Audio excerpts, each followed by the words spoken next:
Hello and welcome. You're watching News Center and I'm Parikshit Luthra. In a boost for Make in India, defense tech startup Raphe mPhibr has raised $100 million to expand aircraft design and manufacturing. The funding round was led by General Catalyst. This is the largest equity raise in Indian aerospace manufacturing to date. The Noida-based company has raised a total of $145 million so far. The startup was conceptualized in 2016 and has delivered the world's first operational drone swarm. It has also developed India's first indigenous state-of-the-art military-grade autopilot. To discuss what this fundraise means for Raphe, as well as India's self-reliance in defense sector, is the company's CEO and co-founder Vivek Mishra. Also joining us is Neeraj Arora, Managing Director at General Catalyst. Gentlemen, thank you very much for joining us. Let me go across to you, Vivek, first. Could you tell us how this $100 million of funding is now going to be used by Raphe to expand its operations? You were already into drones, UAVs and aircraft technologies, but how will you now prepare for the future? So from the early days as well, the vision of ours has been to develop the indigenous research and manufacturing capabilities, to develop the systems which are required by India, by the Indian forces, considering that the requirements is quite different from across the world. So if you go towards the western side, you would see deserts. If you go towards the northern side, you would acknowledge there are high altitudes with extremely low temperatures. And in east side, you have high altitude with extreme rainy environments. So from day one, the vision has been to go to the grassroots level, develop the technology, develop the research capabilities and manufacturing capabilities to aid the research. This round of funding will it's the same thing that we have been doing over the last decade. We would strengthen our research capabilities, both in terms of the infrastructure and the manpower, and similarly strengthening our manufacturing capability to produce advanced aircraft that is required for the country. All right. Neeraj, how does investing in companies like Raphe fit in with your global plans? We're also seeing this as a moment of inflection for India's indigenous manufacturing in the defense sector. We're also trying to build capabilities in combat drone manufacturing, UAVs, satellite imagery, and much more, getting ready for future warfare. So does that make you excited about companies like Raphe? Parikshit, first of all, thank you for having me on the show. At General Catalyst, I think we deeply believe in global resilience as a core thesis for us, and we are extending this to India now, right?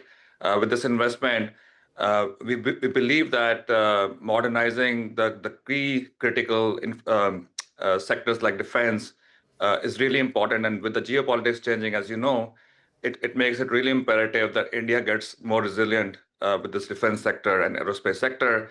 And this investment goes to the heart of our thesis in global resilience, with Raphe being the key player driving the defense sector in India, working very closely with the armed forces of India. Right. Neeraj, if I were to ask you, when you were considering an investment in Raphe, what were some of the things that you were keeping in mind for future, how this fits into General Catalyst's global plans, long-term vision? I think for us, investing in India is very, very much about what India needs, right? So I think since we've been talking about India's, Atmanirbhar movement as well as Make in India movement, I think this goes towards further strengthening that movement, right? So I think for us, investing in India is about looking at all the sectors in India that are not only about have a lot of growth potential, but also very key to make India more resilient, right? And defense, as you know, is really important to make sure that India continues to become a global player, not only for what we need in India, but also in the export markets over the years. Right. Vivek, if I were to come to you right now, we've been speaking to officials in the government. One of the focus areas is to have combat drone technology in India. Now, We believe you are one of the suppliers of drone technology to the Indian Armed Forces. What is the company's state of readiness when it comes to combat drone technology? We have been working towards a large area of applications, and we do not focus on a specific application, but we focus towards building the systems that are required by the armed forces and the other security agencies of the country. So, in the process, we have developed the science, we have developed the subsystems which are required to manufacture, design, and manufacture aircrafts, be it unmanned aircrafts, and the systems which would greatly benefit not only for the current scenarios, but also in the coming future. We are constantly hardening the systems. We are constantly improving the intelligence, improving the autonomy, and improving the human machine interaction part of the systems that we develop. Right. Vivek, if I were to also ask you, from reports that we read, that you have already supplied technologies to the armed forces, what is the kind of supplies that you have already made? And are you expecting more orders in the months to come? So there are few different areas where we have supplied the UAVs over last 7 to 8 years. Uh, Primary would be in the logistics, ISR capabilities, and in the coming months we are expecting to supply more towards the current needs and the future needs of the country. Our vision has always been to work towards the need of the customers that we are working for. And this is where we are heading towards. Right. Neeraj, if I were to ask you, what would make India a more attractive investment destination? One, we're of course looking at a lot of trade deals. 3 of them are under negotiation. But if there were certain reforms that would help investors like yours move in faster or make more investments or make India the choice of investment destination, what would that be? I think we have already seen a lot of like innovation going in key critical sectors like defense, aerospace, manufacturing. So I think continue to reform these sectors, allow more private funding to come in, um, sort of like build a framework for a private partnership, which is already happening in defense and aerospace, and continue to further work with the government to enable investors like us to participate and really help bring some of the key capabilities from the rest of the world where we've been investing for a very long time into India is really key.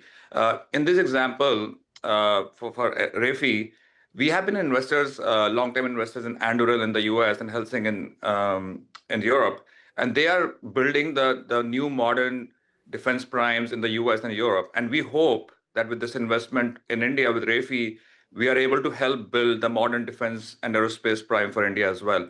So I think continue to work with the government. We already have set up a GC institute that works very, very closely with the ecosystem, with the government, with the policymakers to really understand what the technology is doing in key critical sectors and how it is changing the landscape. Will further help in bringing more investment in India. Right. Now, Vivek, as far as Raphe is concerned, you are a complete aircraft and aviation solutions provider. Drones, UAVs, that's one part of it.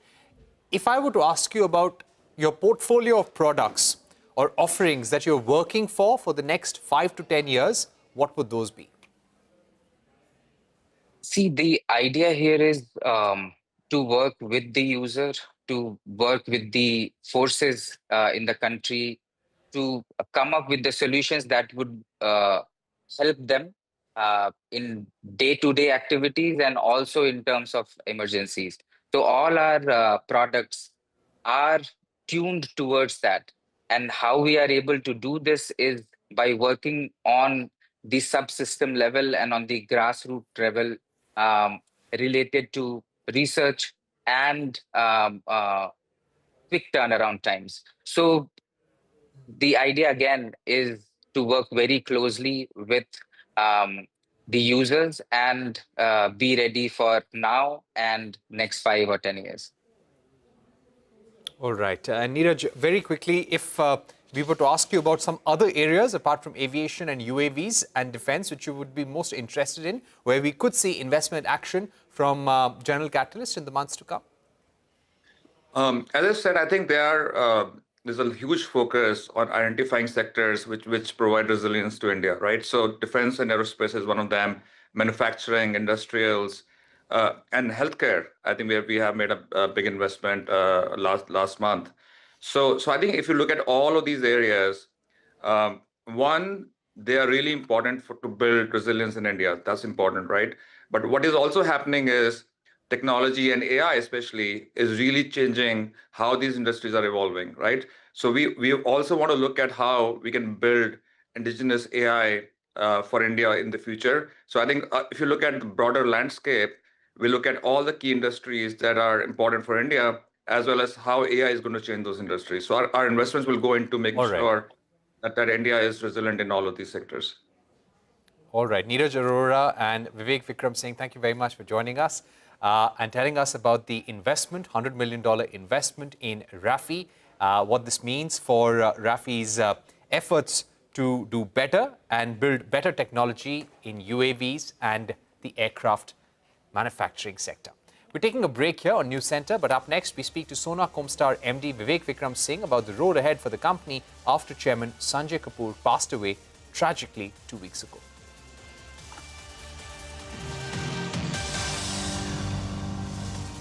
What is your leadership language? Maybe this sounds controversial, but the classic hierarchical organization is no longer going to be relevant. How you came back to India in 2015.